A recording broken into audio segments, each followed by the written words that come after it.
sahbihi wa man ila yaumiddin. Amma ba'd. Alhamdulillah atas nikmat Allah Subhanahu wa taala kita kembali berkumpul di dalam pengajian kitab Mursyidut Thullab karangan Alena Andre Guruta Ki Haji Abdurrahman Ambo Dalle. Salawat serta salam kita kirimkan kepada Nabi Allah Muhammad sallallahu alaihi wasallam. Alhamdulillah, seperti biasanya sebelum Dokter memulai memberikan pengajian, terlebih dahulu seperti biasanya ada salah seorang santri yang akan membacakan pengajian atau catatan sebelumnya. Kepada santri tersebut kami silakan dengan hormat.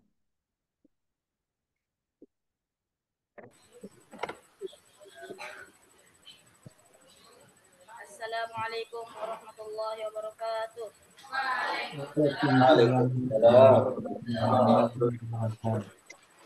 Al-Mabahas Salis, pembahasan yang ketiga, fil qawaid. Al-ammu min awarid al-alfaz, makna yang termasuk pada lafaz. Wa qila lil ma'ani wal alfaz, ada pendapat lain sifat yang masuk pada makna dan lafaz. Wal muqtadi fi madhhabi jumhuril ulama yakul lahul umumu fima qad'ulim, tidak masuk kepada makna yang telah diketahui. Muhammad khitabu yulkian li ammah, bagaimanapun perintah atau larangan disampaikan pada umat. Ya tadinur rasul fil irada ir-rasuli wujjihal khitab yashmalu aidan zalikal khitab ummatahu haitsu dalilu wujida Ida tafa'ala Rasul uqida, apabila tidak ada utusan dari Rasulullah. Wa iya khuswa idan lafzul khitab wal kullu dahiluna fi dhalikal khitab illa idza dalilu qad yadul ala qisasihi bihi lam yadkhulu. Ya ayyuhan nas ya ummul kafirin hatta al-abidi wal ima'i ajma'in wa adamus استفصال كل ما وقع مع سياق الاحتمال المتبع فهو كالعموم في المقال بيان ذا في الشرح بالمثال عموم لفظ فكبر لا بخصوص السبب الذي به جنس وقيل عكسه وليس معتمد يتعبد بلفظ ما ورد واثبت العموم للمفهوم وزعم بعض انتفاء عموم وذكر جزء العام لا يخصص عمومه وقيل قد يخصص وبقي العام على عمومه يا قصد المدح أو الذم وبعد تخصيص العموم حجة فيما بقي وقيل ليس حجة وقبل بحث عن مخصص منع حكمك بالعموم فيه فاستمع. خلاص. Barakallahu fiik. Alhamdulillah tadi dari Anda Arya Kaulana, ucapkan terima kasih. Kemudian untuk lebih efisiennya kita persilakan kembali kepada Lina Abdul Al-Haj Farmansur Rahimi melanjutkan kajian sebelumnya. Padahal sih. Nah, bismillahirrahmanirrahim. Alhamdulillahi rabbil alamin. Wassalatu wassalamu ala asyrafil anbiya'i wal mursalin wa ala alihi wa sahbihi wa man wala. Amma ba'd. Alhamdulillah kita kembali melanjutkan kajian kita pada malam hari ini. Masih pembahasan kitab Mursyidut Thullab karya Andre Guruta Abdurrahman Ambo Dalle rahimahullah ta'ala rahmatan wasi'ah. Dan kita masih pembahasan tentang al-umum, kaidah-kaidah yang berkaitan dengan sifat umum pada kalimat atau pada kata dalam bahasa Arab, terkhusus Al-Quran dan sunnah-sunnah Nabi Sallallahu Alaihi Wasallam, hadis-hadis Nabi Sallallahu Alaihi Wasallam. Pertemuan sebelumnya kita sudah menjelaskan kaidah yang pertama, yaitu bahwasanya eh, semua khitab eh, atau dua kaidah sebelumnya. Kaidah yang pertama bahwasanya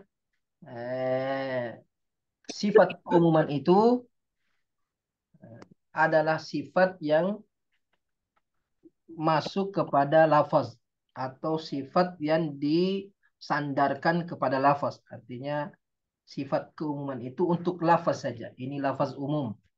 Hayat ini lafaznya umum. Hadis ini lafaznya umum. Artinya meliputi segala yang dicakup oleh lafaz atau kalimat tersebut. Sedangkan sebagian pendapat ulama mengatakan sifat umum ini mencakup juga terhadap makna. Artinya makna juga bisa disifati dengan keumuman. Bahwa makna ayat ini sifatnya umum. Atau makna hadis ini sifatnya umum. Ini perselisihan ulama dalam kaidah yang pertama. Sekalipun jumhur ulama itu menguatkan pendapat yang pertama. Bahwasanya secara hakikat lafaz itu ini hanya lafaz yang disifati umum. Adapun makna itu disifati umum secara majaz bukan secara hakikat. Karena makna itu setiap orang yang berbicara pasti ada yang dia maksud secara khusus.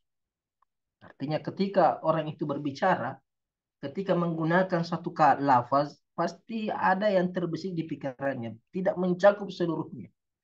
Nah, kalau kita mengatakan berikan uang ini kepada santri, biasanya ada santri terkhusus yang dia maksud di dalam pikirannya, dari makna lafaz tersebut. Sekalipun secara teks, kata santri mencakup semua santri yang ada di alam semesta ini, atau yang ada di dunia ini. Lafaz santri sifatnya umum, tapi maknanya katanya makna tidak ada yang umum. Karena makna itu biasanya terbatas dengan pemahaman orang yang berbicara. Tapi terkadang disifati makna itu terkadang disifati umum secara majas saja. Secara majazi, bukan hakikat suatu pembicaraan. Kemudian kaidah yang kedua bahwasanya semua yang semua khitab, semua perintah yang ditujukan kepada umat eh, umat Islam berarti itu juga ditujukan kepada Nabi Shallallahu Alaihi Wasallam. Begitu juga sebaliknya, ketika suatu hukum, suatu khitab, perintah atau larangan ditujukan kepada Nabi, berarti juga mencakup umatnya. Kecuali kalau ada dalil yang mengkhususkan. Nah, itu khusus untuk umatnya saja atau khusus untuk Nabi Shallallahu Alaihi Wasallam saja. Tapi secara umum semua lafaz atau semua perintah dan larangan untuk umat berarti untuk Nabi juga. Ketika ditujukan kepada Nabi berarti untuk umat juga. Itu sifatnya secara umum. Tapi bisa jadi ada satu hukum ditujukan kepada umat tapi yang dimaksud Nabi atau yang dimaksud khusus untuk umat saja. Itu juga sebaliknya. Nah, ketika ada perintah kepada Nabi atau larangan kepada Nabi bisa jadi itu hanya untuk Nabi saja, tidak masuk umatnya. Ini disesuaikan dengan dalil. Tapi secara umum semua untuk Nabi, untuk Rasul juga, untuk umatnya juga. Semua untuk umat berarti untuk. Nah, seperti contoh kemarin itu, uda'u ila sabili rabbika. Ajaklah kepada jalan Tuhanmu. Ini khitab, ini perintah kepada Nabi secara teks uda'u karena mufrad anta. Tapi tentunya yang dimaksud bukan cuma Nabi saja, tapi semua umatnya itu diperintahkan untuk berdakwah, mengajak kepada Allah dengan hikmah dan bijaksana. Ya, begitu juga dengan sebaliknya, terkadang ada perintah untuk umat, tapi Nabi Shallallahu Alaihi Wasallam tidak masuk di dalamnya. Kemudian kita masuk kaidah yang ketiga. Dari kaidah-kaidah umum, Andre Gurta rahimahullah mengatakan wa iya khussa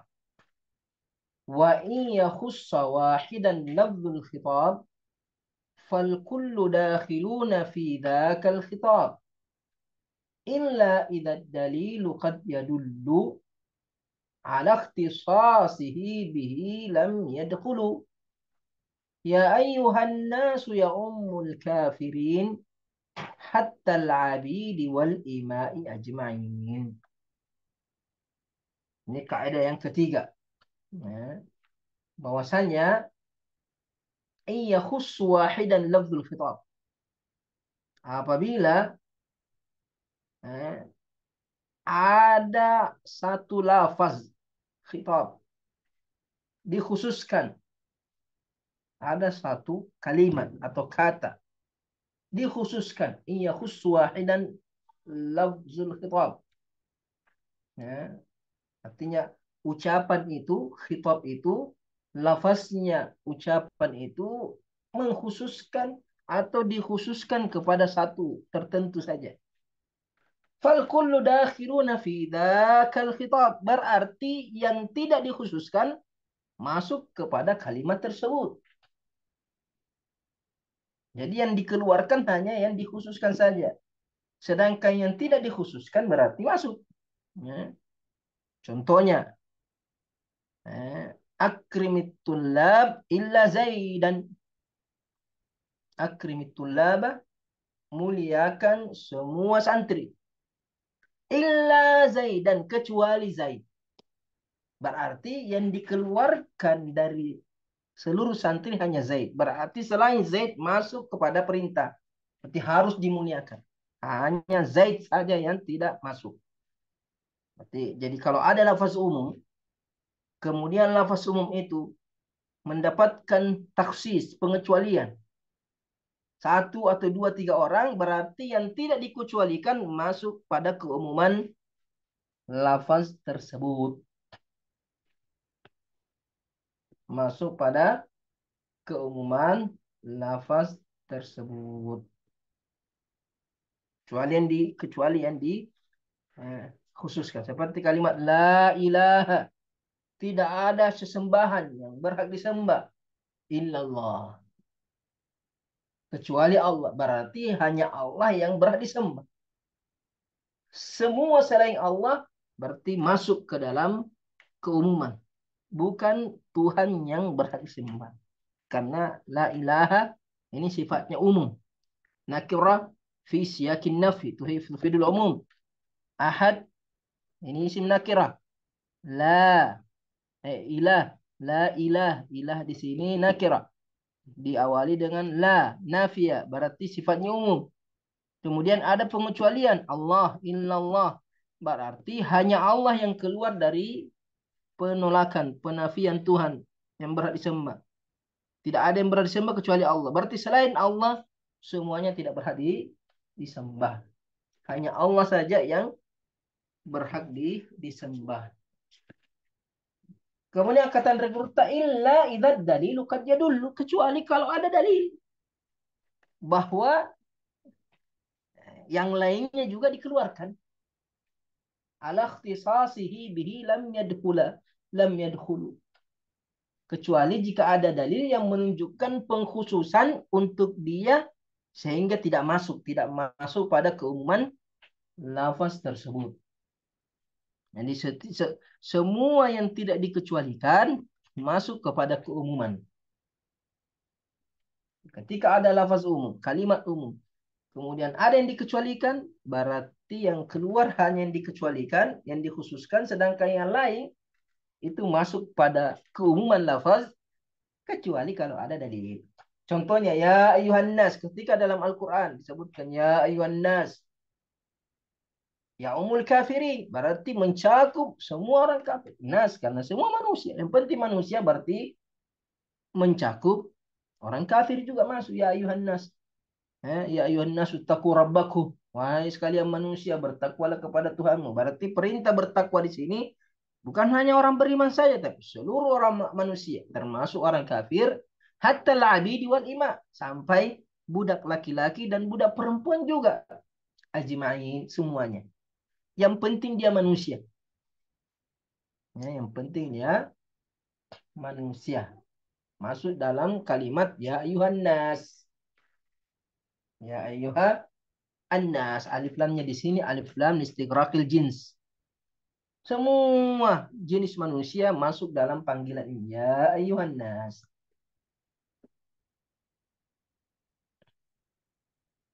Kalau mau dikeluarkan berarti harus ada pengecualian. Harus ada pengecualian. Kecuali kalau seperti seumpamanya anak kecil tidak dimasukkan, orang gila tidak dimasukkan, atau orang yang tidur tidak dimasukkan karena ada dalil, ada penghususan. Rufi al-qalam an thalath, diangkat dari perintah, eh, dari taklif 3 orang. Orang gila sampai dia sadar, anak kecil sampai dia balik, begitu juga orang yang dipaksa, orang yang tidur. Nah, ini keluar dari kalimat ya ayuhan nas.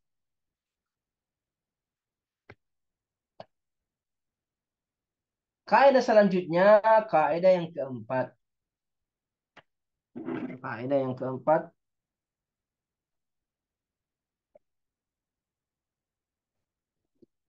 wa ada mustifsali kulli ma waqa' ma'a qiyamil ihtimalil muttaba' fahuwa kal fahuwa kal umumi fil maqali bayanu dha fi syarhi bil misali. Wa'ada mustifsali kulli ma waqa'. Tidak adanya rincian. Ada mustifsal, artinya tidak ada perincian. Tidak ada penjabaran. Tidak ada pengecualian. Istifsal itu artinya bertanya tentang adakah pengecualian atau tidak. Tidak ada rincian. Kulli ma waqa'. Tidak adanya perincian terhadap segala yang terjadi. Ma'aqiyamil ihtimalil muttaba. Padahal ada kemungkinan yang bisa diikuti. Ada kemungkinan perincian, tapi tidak dirinci. Ada kemungkinan pengecualian, tapi tidak dikecualikan. Jadi ketika ada lafaz teks, memungkinkan untuk dirinci, memungkinkan untuk dikecualikan. Tapi ternyata tidak ada pengecualian.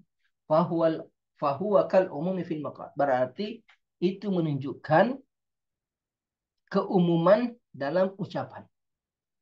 Ketika tidak dirinci, berarti sifatnya umum. Bayanu dha fi syarh bil misal. Penjelasan kaidah ini bisa dilihat pada kitab-kitab yang mensyarah usul fikih. Punya buku yang lebih luas dengan contohnya. Dengan Rekruta tidak menyebutkan contoh. Hanya mengatakan kalau mau contohnya, bayanu dha, penjelasan kaidah ini fi syarh. Ada pada kitab-kitab syarah yang mensyarah tentang usul fikih yang menjelaskan dengan contoh-contohnya. Tapi kita kasih contoh di sini. Kita kasih contoh yang ringan dulu. Seumpamanya Ustaz Aslam yang baru menikah ini minta tolong. Ada santri disuruh belikan saya ikan di pasar. Perintahnya belikan saya ikan di pasar. Kemudian Ustaz Aslam tidak merinci ikan apa. Ikan lure kah, ikan tuna kah, ikan cakalang kah, ikan kering kah. Hanya mengatakan belikan saya ikan. Ketika santri belikan dia ikan lure, apa saja berarti dia sudah menjalankan perintah. Karena perintahnya umum. Dan tidak merinci. Yang seharusnya dirinci. Jangan sampai dia tidak suka ikan lure. Kenapa beli ikan lure? Ketika dibelikan ikan sembarang, kemudian protes, nah, tidak bisa protes. Kenapa? Karena kalimatnya umum, belikan saya ikan. Dan tidak dirinci. Ketika tidak dirinci berarti sifatnya umum. Kenapa? Karena siapa suruh tidak rinci? Seharusnya dirinci karena ikan itu banyak. Ya. Kecuali kalau ada penjelasan sebelumnya. Ya. Yang jelas ketika ada kalimat yang sifatnya umum dan tidak dirinci, tidak diberikan pengecualian, maka dia dihukumi umum. Maka dia dihukumi umum. Contohnya dalam hadis Nabi Shallallahu Alaihi Wasallam, ketika seorang sahabat Nabi Shallallahu Alaihi Wasallam yang bernama Ghailan As-Saqafi. Ghailan As-Saqafi ini masuk Islam. Ghailan As-Saqafi dia masuk Islam. Ternyata ini Ghailan masuk Islam, dia punya 10 istri. Ada 10 istrinya. Sedangkan kita tahu bahwa dalam Islam tidak boleh punya istri lebih dari 4.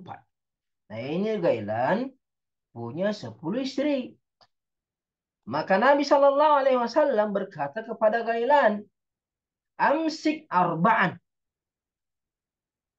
Apanya? Biarkan 4 istrimu, artinya tetap dia sebagai istrimu 4 orang. Tahan 4 orang. Wafarik sairhinna. Kemudian ceraikan sisanya. Hah? Nabi cuma mengatakan apa? Tahan 4 orang. Biarkan 4 orang itu menjadi istrimu, tetap istrimu. Yang 6-nya itu ceraikan. Nah, di sini ucapannya Nabi ini umum. Dan simpang 4, sisanya ceraikan. Pertanyaannya 4 ini yang mana mau diceraikan ini? Apakah yang paling tua? Selamat tinggal. Ya, yang muda-muda saja disimpan. Atau yang siapa duluan dinikahi itu yang disimpan. Yang belakangan yang diceraikan. Atau bagaimana? Nabi tidak merinci. Ketika Nabi tidak merinci, berarti Ghailan berhak menceraikan siapa yang dia mau, menyimpan atau menyisakan siapa yang dia mau. Kenapa? Karena Nabi tidak merinci. Ketika Nabi tidak merinci, berarti sifatnya umum. Pokoknya 4 saja kamu kawini, yang sisanya kamu ceraikan. Siapa yang kamu ceraikan? Urusanmu itu terserah. Karena apa? Karena teksnya umum dan Nabi tidak merinci. Maka dia dikategorikan umum. Ya, ini kaidah yang keempat.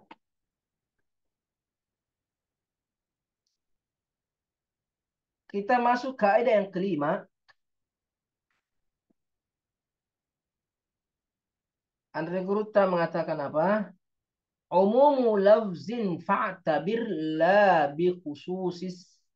Umumu lafzin fa'tabir la bi khususis sababil ladhi bihi jannusu. Jannusu. Umumul lafz. Umumu lafzin fa'tabir la bi khususis sababil ladhi bihi jannusu. وقيل أقصه وليس معتمد إذ التعبد بلفظ ما ورد. Ini kaidah muhim juga ini. Biasanya dibahasakan al-ibratu bi umumil lafz la bi khususis sabab. Al-ibratu bi umumil lafz la bi khususis sabab. Kata Andre Guruta di sini umumul lafz, keumuman satu lafaz. Ya, lafaz yang sifatnya umum. Fa'tabir, maka itulah yang menjadi ukuran. Keumuman lafza, keumuman satu lafaz, itulah yang engkau jadikan acuan. Fa'tabir. La bi khususi sabab, bukan kekhususan sebab. Sebab turunnya ayat atau sebab Nabi ucapkan itu hadis, sebab nuzul atau sebab nuzul, sebab nuzul atau sebab wurud,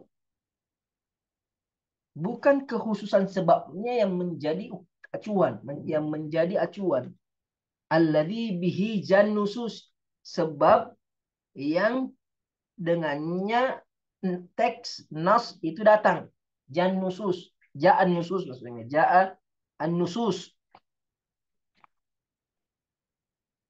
Jadi ketika ayat itu turun atau hadis Nabi sampaikan kepada Nabi, ada yang namanya sebab nuzul, ada sebab turunnya ayat, ada kisah, ada pertanyaan, ada kejadian, akhirnya Allah turunkan ayat. Atau Nabi melihat sesuatu, Nabi ditanya sesuatu, kemudian Nabi menjawab. Nah, ini ayat turun, hadis diucapkan, didasari dengan suatu sebab. Yang biasanya sebab ini terkhusus kepada satu orang atau satu kaum atau satu kampung. Maka kaedahnya yang menjadi acuan adalah keumuman lafaznya. Kalau lafaznya umum berarti kita pahami secara umum. Sekalipun sebab turunnya itu ayat atau sebab diucapkan itu hadis bersifat khusus. Sebabnya khusus, kejadian tertentu. Tapi lafaznya umum. Maka acuannya kita mengacu kepada lafaznya. Bukan mengacu kepada sebabnya. Wakila aksuhu. Ada pendapat lain atau tidak. Terbalik. Yang menjadi acuan adalah sebabnya. Latar belakang ayat itu turun. Atau biasanya istilahnya itu konteksnya lah. Tapi kata Andri Guruta, walaysa mu'tamad. Pendapat yang kedua ini bukan itu yang dipegangi. Bukan itu yang dijadikan pegangan. Tapi yang pertama, bukan yang kedua. Yang pertama, yang jadi acuan adalah lafaznya, bukan sebabnya. Pendapat kedua sebabnya, bukan lafaznya. Andai Gurta mengatakan yang kedua ini tidak dipegangi. Kenapa tidak dipilih yang pendapat kedua? Idil ta'abudu bilafzin mawarat. Karena kita diperintahkan mengikuti lafaz. At-ta'abud. Ta'abud itu berarti kita beribadah kepada Allah mengikuti lafaz yang ada. Bukan sebab yang terjadi. Karena kita kalau sebab berarti perintah itu khusus untuk dia saja. Tapi kalau lafaznya berarti kita masuk juga. Maka kita beribadah kepada Allah mengikuti teks, bukan mengikuti konteksnya. Bukan mengikuti sebabnya. Contoh,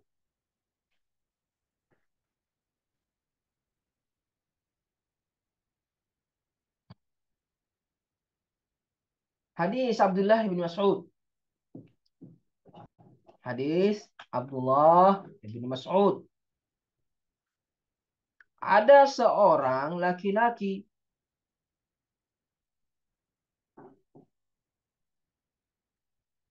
dia mencium perempuan yang bukan mahramnya.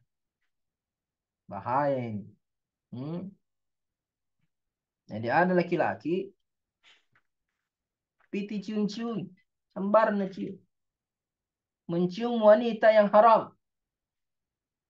Akhirnya dia datang kepada Nabi Shallallahu Alaihi Wasallam, minta dihapuskan dosanya, artinya ingin bertobat dari yang haram. Maka turun ayat. Dalam riwayat itu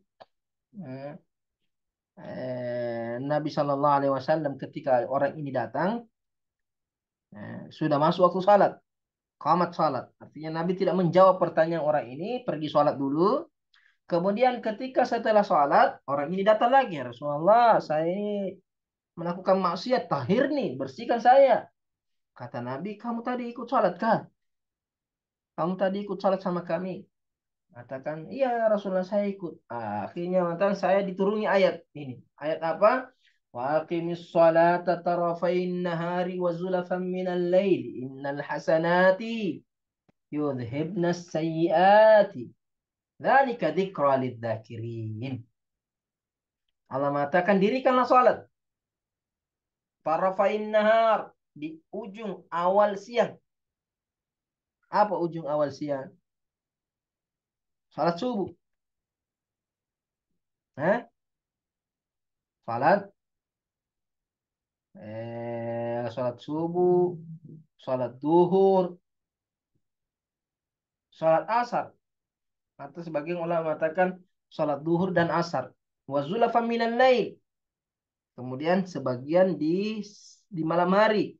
Di salat maghrib dan eh, salat maghrib dan salat isya. Wa Quran al-fajr ini salat subuh. Kemudian Allah mengatakan innal hasanat yudhibna sayyiat. Sesungguhnya perbuatan baik itu menggugurkan, menghapuskan perbuatan buruk, dosa-dosa. Dari kalikirin itulah peringatan kepada orang yang mengingat. Faqala rajulu, artinya Nabi mengatakan kalau kamu sudah ayatnya mengatakan innal hasanati yudhibna sayyiat. Semuanya perbuatan baik.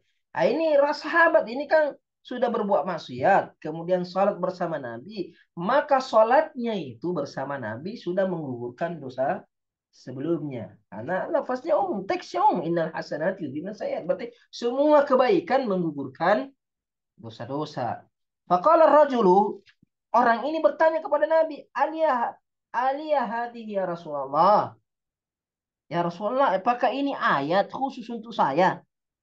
Karena saya yang bertanya, kemudian turun ayat, berarti sebabnya khusus, tapi teksnya umum. Innal hasanat yudhibna sayyiat. Sifatnya umum. Mau mencium, mau memegang, mau apa saja. Yang penting taubat, perbanyak buat amal soleh, menggugurkan dosa-dosa. Jadi ini sahabat tanya, Rasulullah, ini ayat khusus untuk saya atau bagaimana? Kala Nabi menjawab, liman amila biha min ummati. Siapa saja, untuk siapa saja yang mengamalkannya dari umatku. Berarti di sini Nabi menjelaskan bahwa teksnya ayat ini sifatnya umum. Siapa saja yang melakukan kebaikan, maka kemungkinan dosa-dosanya. Sekalipun ayat ini turun disebabkan karena pertanyaan orang ini yang mencium perempuan yang haram, kemudian dia sholat bersama Nabi SAW sehingga dosa-dosanya digugurkan.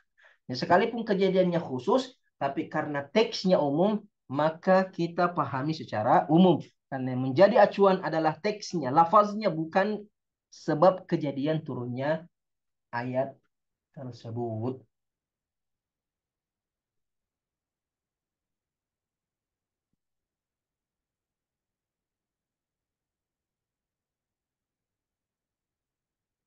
Nah, ini kaidah yang kelima. Kaidah yang keenam, ini kaidah yang keenam ini agak ribet ini. Kata Andre Guruta, wasbutul umuma lil mafhumi wa za'amal ba'dun tifal umumi wasbutu al umuma lil mafhumi, artinya tetapkanlah keumuman pada mafhum. Mafhum itu kebalikan satu teks, kebalikan satu teks. Muhammad datang, berarti hanya Muhammad yang datang, selain Muhammad tidak datang. Itu mafhumnya, itu kebalikannya. Muhammad datang, lawannya Muhammad, selain Muhammad. Lawannya datang, itu tidak datang. Itu mafhumnya, kebalikannya teks. Kata Andreguruta, tetapkanlah keumuman mafhum. Muhammad Ja'a Muhammad, ja'a Muhammad. Berarti yang datang cuma Muhammad. Selain Muhammad tidak datang. Siap, semua selain Muhammad tidak datang. Umum, semua selain Muhammad tidak datang. Wa za'amal ba'du, tapi sebagian ulama menganggap intifal umum, bahwa tidak ada keumuman pada mafhum. Tidak ada keumuman pada mafhum. Karena kalau kita mengatakan Muhammad datang, tidak berarti bahwa yang lain selain Muhammad tidak datang juga. Artinya kita Muhammad datang, bukan berarti Ali tidak datang. Tidak. Bisa jadi Ali juga datang. Cuma saya hanya mengabarkan bahwa Muhammad itu datang. Tapi saya tidak mengabarkan bahwa si Ali tidak datang. Tidak.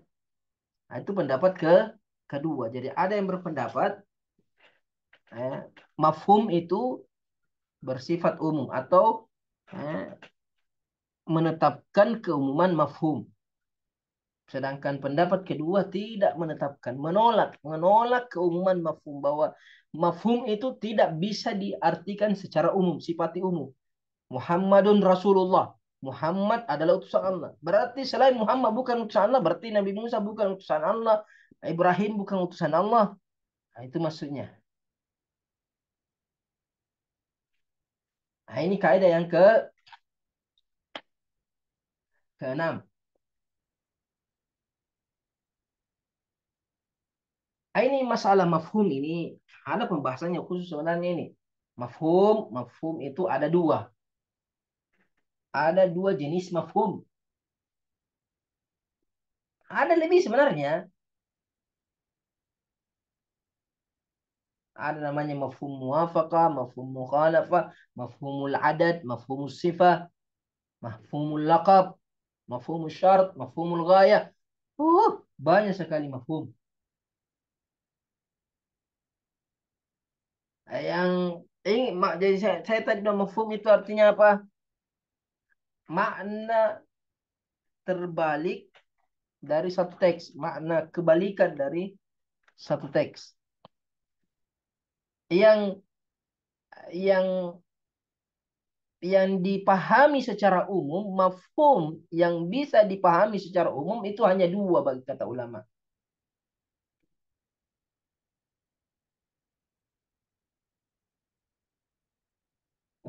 Ada dua mafhum yang ditetapkan keumumannya oleh ulama. Yaitu pertama mafhumul muwafaqah.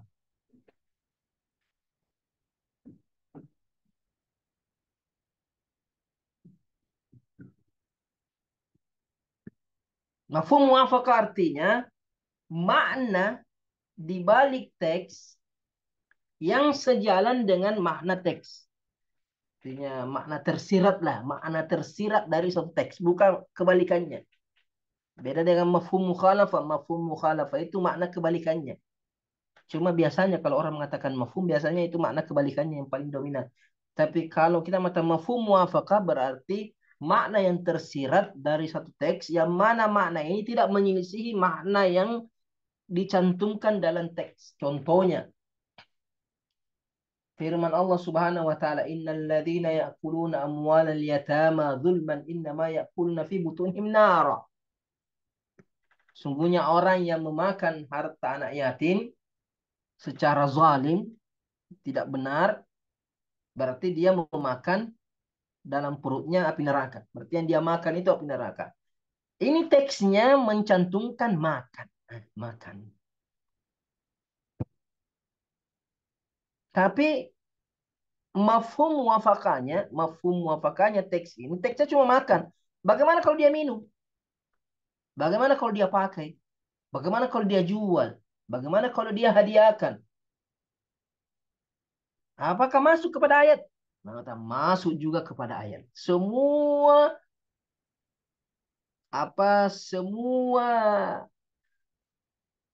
pengambilan hak, artinya semua perbuatan yang menzalimi harta anak yatim, mau dia makan kah, mau apalagi kalau dia bakar, mau dia buang, eh?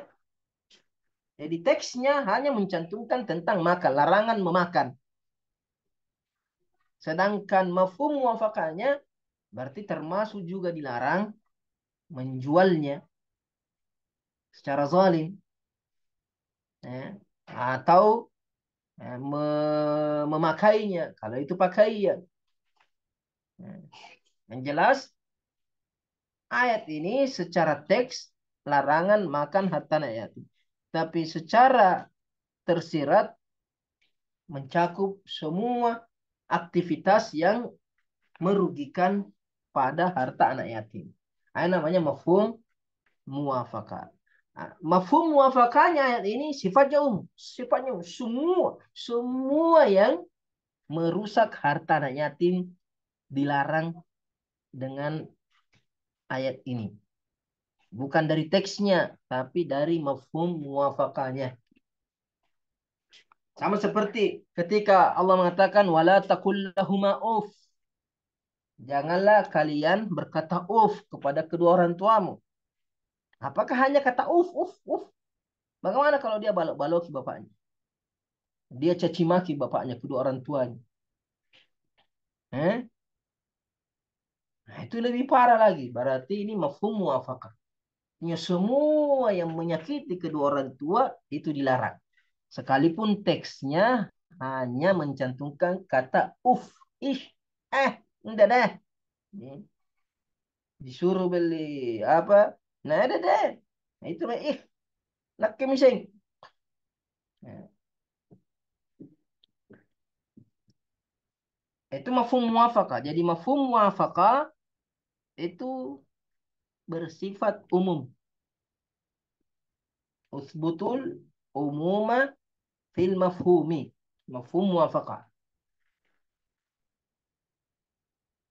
Usbutul umuma lil mafhum. Kemudian mafhum yang kedua mafhum mukhalafah.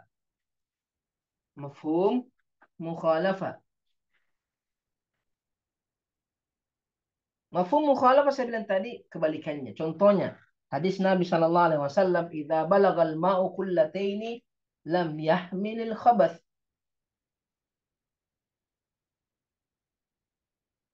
Apabila ada air mencapai 2 kullah. Ada air ukurannya cukup 2 kullah. Lam yahmilil khabath. Maka tidak di dia tidak akan me, mengandung najis. Dia tidak akan bernajis. Ketika air itu 2 kullah, maka dia tidak bernajis. Sekalipun dimasuki najis, maka dia tidak bernajis. Lam yahmil khabath, dia tidak mengandung najis. Nah ini hadis secara teks berarti air 2 kullah, dicantumkan 2, berarti tidak bernajis.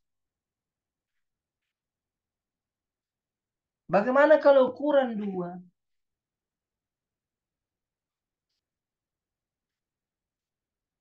Artinya ketika mafhum mafhum mukhalafahnya ini hadis, ketika air itu kurang 2 kullah, sekalipun kurang 1 tetes,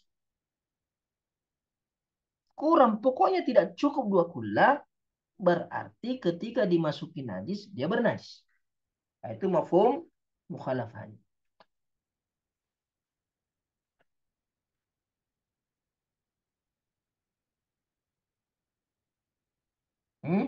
Itu mafhum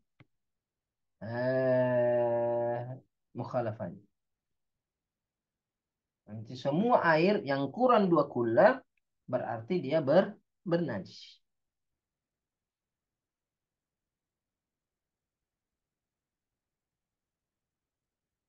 Sekalipun ada khilaf di sini, tapi itu saja dulu. Karena ini pembahasan mafhum ini luas. Yang jelas kaidahnya, kata Andre Kurta, tetapkan keumuman pada mafhum, yaitu mafhum muwafaqah dengan mafhum mukhalafah. Sebagian ulama mengatakan tidak ditetapkan. Artinya ini ada khilaf. Ada khilaf dalam masalah ini karena memang dalil mafhum itu juga diperselisihkan, apalagi keumumannya. Dalilnya saja, mafhum itu sebagai dalil, apakah dia bisa dianggap sebagai dalil atau tidak, itu ada perselisihan. Nah, ini bukan mafhumnya, tapi keumuman mafhum, keumumannya yang diperselisihkan. Berarti lebih lebih kuat lagi perselisihannya kalau mafhumnya saya diperselisihkan, apalagi keumumannya.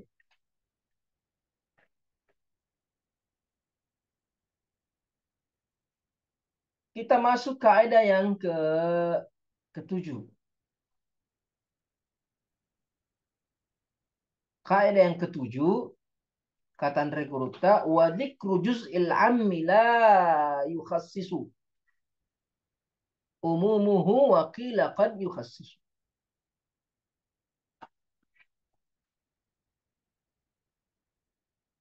Yani dzikru juz'il am, dzikru juz'il am, menyebutkan satu bagian dari lafaz umum. Nah, semuanya ikan. Ikan kan banyak ikan. Semua ikan, semua jenis ikan. Kecil, besar, lure, apa, pokoknya ikan.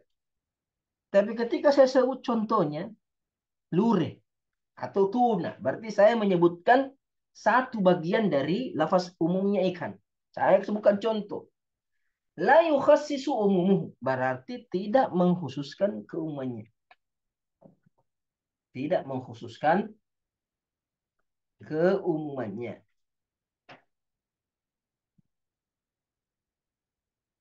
Tidak mengkhususkan keumuman nas yang umum.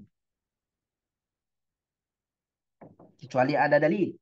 Tetap kita kecuali ada dalil. Nanti ada contohnya. Wakila qad yukhassisu. Ya, ada pendapat yang lain mengatakan tidak. Penyebutan salah satu dari cakupan keumuman berarti itu adalah pengkhususan. Mencakup pengkhususan. Contoh kasihlah. Contohnya lebih lebih mudah. Ketika Aisyah radhiyallahu taala anha meriwayatkan dari Nabi mengatakan la salata li hadratit ta'am wa la huwa yudafi'ul akhbathan.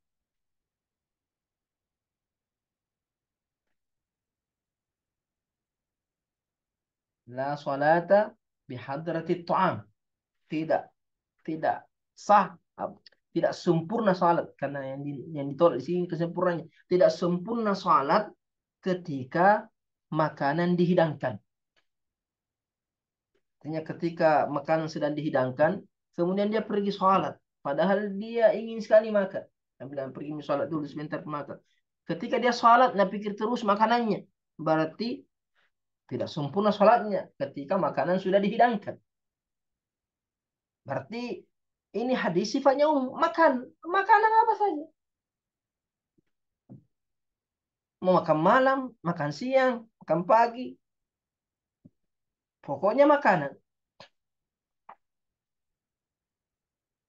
Ketika dihidangkan makanan, seumpamanya makan pagi, ya, sholat duha mungkin. Artinya sudah disiapkan sarapan pagi. Kemudian saya pergi sholat duha dulu. Padahal sudah sholat duha, habis makanan di kantin. Menyesal. Tuh, dia sementara sholat, nah pikir, wah mudah-mudahan ada di sisanya. Mudah-mudahan disimpangkan ya. Artinya dia sholat duha, pikirannya di sarapan paginya. Makanya mereka tidak bisa. Makan dulu, baru sudahnya baru sholat. Nah, itu juga maka sholat duhur. Sudah disiapkan makan siang. Dia pergi sholat duhur. Nah, begitu juga dengan sholat isya. Disiapkan makan malam. Dia pergi sholat isya. Jadi hadis ini sifatnya umum, makanan. Hanya saja ada dalam riwayat lain dari hadisnya Ibnu Umar. Tadi hadisnya Aisyah, ini hadisnya Ibnu Umar. Nabi Shallallahu Alaihi Wasallam mengatakan, "Idza wudi al asha, idza wudi asha ahadikum." Apabila sudah dihidangkan makan malam seseorang di antara kalian, wa uqimatis shalah, fabda'u bil asha. Apabila dihidangkan makan malam untuk kalian, seorang di antara kalian, kemudian azan atau qamat salat isya sudah dikumandangkan, sudah qamat, pada qamat salat, pada qamat salat, sudah siap ini makan malam ini, kata Rasulullah, makan malam dulu baru salat isya. Hadisnya Aisyah sifatnya umum, pokoknya makan, mau makan malam, makan siang, makan pagi. Sedangkan hadisnya Ibnu Umar mencantumkan khusus makan malam. Pertanyaannya, apakah hadisnya Ibnu Umar mengkhususkan hadisnya Aisyah bahwa yang dilarang cuma makan malam, adapun makan siang tidak dilarang, adapun makan pagi tidak dilarang. Nah, inilah kaidah bahwasanya ketika keumuman suatu teks dikhususkan di satu riwayat, disebutkan secara khusus dalam satu riwayat, itu tidak mengkhususkan keumuman teks yang lainnya. Artinya hadisnya Aisyah sifatnya umum. Kemudian hadisnya Ibnu Umar menyebutkan contoh secara khusus. Contohnya salat Isya. Apakah hadisnya Ibnu Umar yang mencantumkan salat Isya berarti hadisnya Aisyah itu tidak boleh dipahami secara umum? Berarti hadisnya Aisyah itu makan yang dimaksud di hadisnya Aisyah hanya makan malam, bukan makan siang, bukan makan pagi. Kaidahnya mengatakan tidak. Hadisnya Aisyah tetap bersifat umum. Adapun hadisnya Ibnu Umar hanya menyebutkan contoh-contohnya makan malam. Karena biasanya orang itu sangat mendambakan makan ketika malam itu makan buka puasa maksudnya. Karena kalau dia puasa, lapar, kemudian dia pergi sholat Isya dulu atau sholat maghrib dulu, kemudian dia tidak sarapan, dia tidak buka puasa, maka akan mengganggu konsentrasinya. Adapun makan salat adapun makan siang, makan pagi itu orang biasanya makan pagi itu setelah sholat subuh atau sholat duha. Begitu juga dengan makan siang biasanya orang nanti sudah sholat sholat duhur biasanya. Makanya dicantumkan hadisnya Ibnu Umar khusus, artinya disebutkan secara khusus makan malam karena itu yang biasa.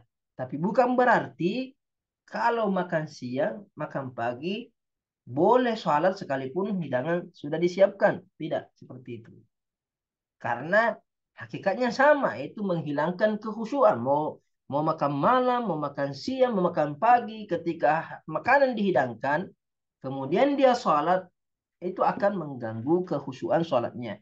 Jadi penyebutan makan malam di hadis Ibnu Umar tidak mengkhususkan keumuman makanan yang disebutkan pada hadis Aisyah. Karena hadis Aisyah mengatakan, la salata bihadrati ta'am.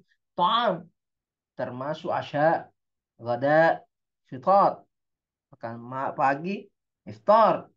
Makan siang, gada. Makan malam, asya. Nah, ini contoh kaidah. Tapi ada yang mengatakan tidak. Ini memberikan pengkhususan. Memberikan pengkhususan.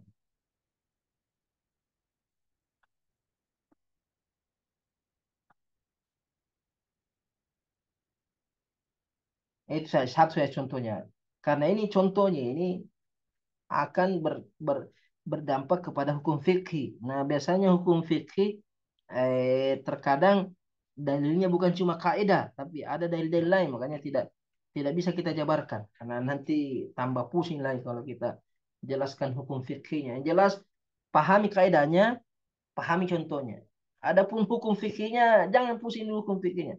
Karena kalau masalah fikih dibahas di pembahasan fikih, bukan dibahas di pembahasan usul. Nah, usul itu hanya bagaimana kita paham dalil dulu, paham kaidahnya. Adapun kesimpulan hukumnya di belakang.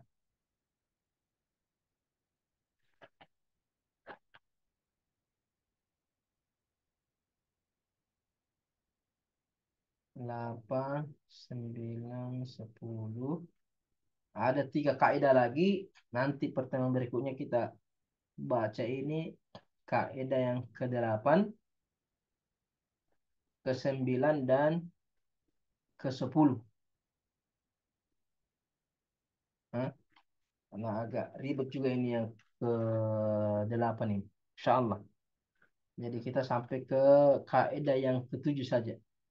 Wa dzikru juz'il ammi la yukhassis umumuhu wa qila qad yukhassis. Insyaallah nanti kita lanjut pertemuan berikutnya. Wassallallahu ala Muhammad wa ala alihi wasallam. Tafadhal.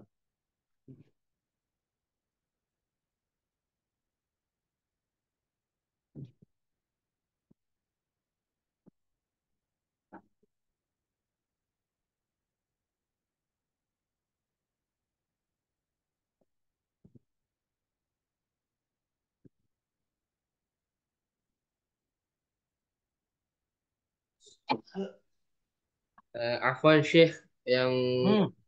tadi pembuka acara lagi ada kendalanya, lagi ada halangan. Jadi Hmm. mungkin kita bisa langsung lompat pada sesi pertanyaan. Mungkin dari santri yang ada di pondok, ada di masjid sana, ada yang mau bertanya. Atau mungkin dari sini ada yang mau bertanya. Atau bisa saya sendiri yang bertanya, Syekh. Tafadhal. Tapi kedengarannya tadi itu sampai Nah, kaidah yang ketujuh. Didengar sampai kaidah nah, yang ketujuh. iya, iya Syekh. Kedengaran, Ji. Alhamdulillah. Kalau kalau ada yang terputus, bilang diulang. Kalau yang tidak dengar, bisa diulang. Oh, iya, nah, Syekh. Hmm. Jadi tadi eh, sebenarnya ada yang tidak terlalu dengar eh, maknanya yang di Hmm. kaidah keempat, eh kaidah ke kaidah keempat sama kaidah kelima. Kaidah keempat yang ini yang tidak terlalu kedengaran, fal kullu dakhiluna fi dzakal khitab illa illa idza dalilu qad yadullu ala ikhtisasihi bihi lam yadkhulu. Dan kaidah yang kelima, dia di bagian idh ta'abbudu bila lima warad. Di situ maknanya tidak terlalu kedengaran tadi Syekh. Mungkin bisa diterjemahkan ulang. Mana tadi yang kaidah yang keempat? Fal kullu dakhiluna fi dzakal khitab. Itu kaidah yang ketiga itu. Eh, Kaidah yang ketiga itu. Wa in yakhussu wahidan lafzul khitab. Fal kullu dakhiluna fi dzakal khitab. di Illa idza dalilu qad yadullu ala ikhtisasihi bihi lam yadkhulu. Itu. Itu kaidah yang nah, ketiga itu. Kaidah yang ketiga itu. oh baik. Ya. Jadi ketika ada khitab, eh, ada perintah larangan, kemudian dikhususkan, ada satu atau dua yang dikhususkan dari lafaz umum tersebut. Berarti selain yang dikhususkan bersifat umum. Cuma apa berikan uang kepada santri. Berarti sifatnya umum. Semua santri dikasih uang. Kecuali Zaidun. Kecuali Zaid. Berarti yang tidak dikasih cuma Zaid. Berarti selain Zaid harus dapat. Itu berarti. Fal kullu dakhiluna fi dzakal kitab. Selain seluruhnya masuk kepada perintah kecuali yang dikeluarkan. Illa idza dalilu qad yadul. Kecuali kalau ada dalil lain lagi. Dalil lain selain yang dikhususkan itu. Ala ikhtisasihi bihi lam yadkhulu. Dalil lain yang menunjukkan kekhususan terhadapnya sehingga dia tidak masuk kepada keumuman lafaz. Artinya ketika ada lafaz umum, dia dikecualikan, maka yang dikecualikan saja yang keluar. Selain yang dikecualikan, dia tetap masuk kepada keumuman lafaz. Sampai ada dalil yang mengeluarkan juga. Bahwa ini juga keluar, ini juga keluar, ini juga keluar. Seperti Hmm. contoh, eh, yusikumullahu fi auladikum. Diwasiatkan kepada anak-anak kalian. Lidzakari mithlu hadzil unsayain sampai terakhir. Berarti ayat ini menunjukkan semua anak ketika orang tuanya meninggal dapat warisan. Semua anak karena Allah yusikumullahu fi auladikum. Berarti semua anak berhak mendapatkan warisan dari kedua orang tuanya. Tapi ada hadis mengatakan la yarithul qatil. Yang membunuh tidak mewarisi orang yang dibunuh. Berarti kalau ada anak bunuh bapaknya berarti anak tidak bisa dapat warisan karena dia yang membunuh. Nah, tapi ini yang pertama dikeluarkan siapa? Yang membunuh. Berarti yang membunuh sudah keluar dari keumuman hadis. Apakah selain membunuh juga selain dia yang membunuh ahli waris, ada lagi yang dikeluarkan? Ada lagi tapi hadis yang lain. Eh, Kata Nabi di hadis yang lain, la yarithu al-mu'minul kafir wal kafir mu'min. Orang beriman tidak mewarisi orang kafir. Begitu juga orang kafir tidak mewarisi orang beriman. Berarti Oke lah, bukan dia yang bunuh bapaknya, tapi beda agama. Berarti beda agama juga menghalangi dia mendapatkan warisan. Berarti yang apa? Yang membunuh anak, yang membunuh orang tuanya tidak dapat warisan. Nah, ini pengkhususan tersendiri. Nah, yang berbeda agama juga ada pengkhususan, ada dalilnya. Selama ada dalil yang mengeluarkan, berarti dia dikeluarkan. Sedangkan yang tidak dikeluarkan berarti masuk ke umuman sampai ada lagi dalil, sampai dapat lagi dalil bahwa oh ini juga keluar. Seperti budak. Mungkin bapaknya meninggal tapi dia bersifat budak. Budak tidak berhak dapat warisan. Berarti keluar lagi dia. Jadi tidak boleh sesuatu itu dikeluarkan dari keumuman sampai ada dalil yang mengeluarkannya. Makanya kata illa idzad dalilu qad yadullu ala ikhtisasihi bihi lam yadkhulu. Itu kaidah yang ketiga. Yang satu lagi. Yang kaidah ke-6 Syekh, yang Yang amumu la mana? ta'tabir la bi khususis sabab alladhi bihi ja'a an-nus wa qila aqsuhu. Kaidah yang kelima ini. Kaidah yang Syekh, kelima ini. Al-ibratu bi umumil lafz la bi khusus sabab. yang bagian akhirnya Syekh, wa qila Hmm. aqsuhu alaysa Wakil ma'qul, aksuh. pendapat Jadi lainnya, ya. tapi pendapat lainnya tidak dipilih. Idit ta'abbudu bilafzi ma warad. Di situ tadi Hmm. jelas Ah. pengertiannya atau maknanya Syekh. Jadi at-ta'abbud itu beribadah. Beribadah itu menjalankan perintah atau menjauhi larangan. Idit ta'abbudu bilafzi ma warad.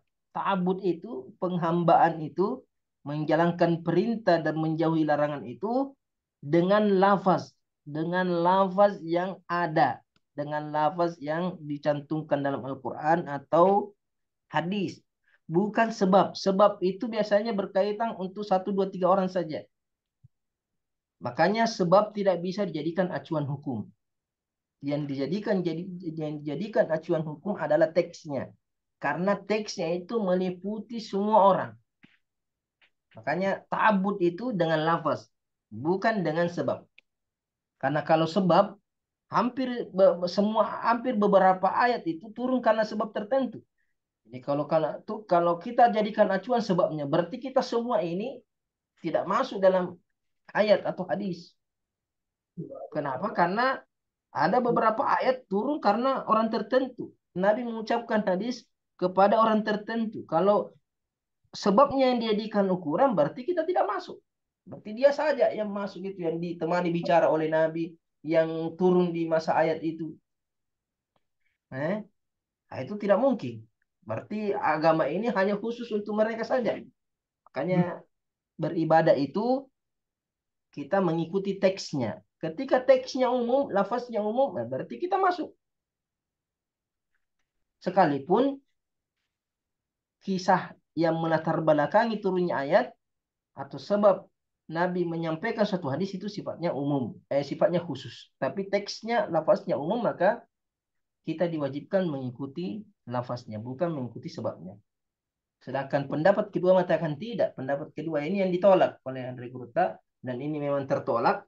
Bahwasanya yang dijadikan acuan adalah sebabnya, bukan teksnya. Nah, ini pendapat yang lemah. Nah, Jazakallah khair Syekh. barakallahu fiik.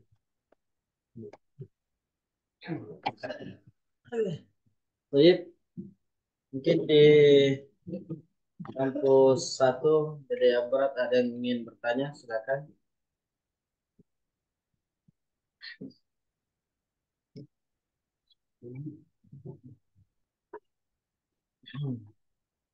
Sudah selesai ujiannya, Kak? Bisa beberapa, bisa ada beberapa kitab belum sih. Usul fikih sudah nih? Paham? Sudah usul fikih? Sudah sih, sudah. Kelas. Gampang itu. Ya Allah. Oke, kelas. Itulah. Mungkin hanya itu sih. Kemudian kami memohon kembali kepada Tutur untuk memimpin doa. Nah, bismillahirrahmanirrahim. Alhamdulillah rabbil alamin wassalatu wassalamu ala Muhammadin wa ala alihi wasallam. Allahumma inna nas'aluka bi annaka antallah la ilaha illa anta al-ahadus samad alladzi lam yalid wa lam yulad wa lam yakul lahu kufuwan ahad. La ilaha illa anta subhanaka inni kuntu minadh dhalimin. Allahumma rabbana dhalamna anfusana wa illam taghfir lana wa tarhamna lanakunanna minal khasirin. Allahumma 'allimna ma yanfa'una wanfa'na bima 'allamtana. Allahumma rabbi zidna ilma. اللهم إنا نعوذ بك من علم لا ينفع ومن قلب لا يخشع ومن نفس لا تشبع ومن دعاء لا يستجاب له. اللهم ربنا آتنا في الدنيا حسنة وفي الآخرة حسنة وقنا عذاب النار. وصلى الله على محمد وعلى آله وصحبه وسلم والحمد لله رب العالمين. Kami segenap keluarga besar dari Abad mengucapkan terima kasih kepada Alena Dr. Al-Hajj Umar Mansur Rahimi karena telah memberikan penjelasan kepada kami semua. Kemudian mari kita tutup pengajian kita pada malam hari ini dengan mengucapkan doa kafaratul majelis. Subhanallahumma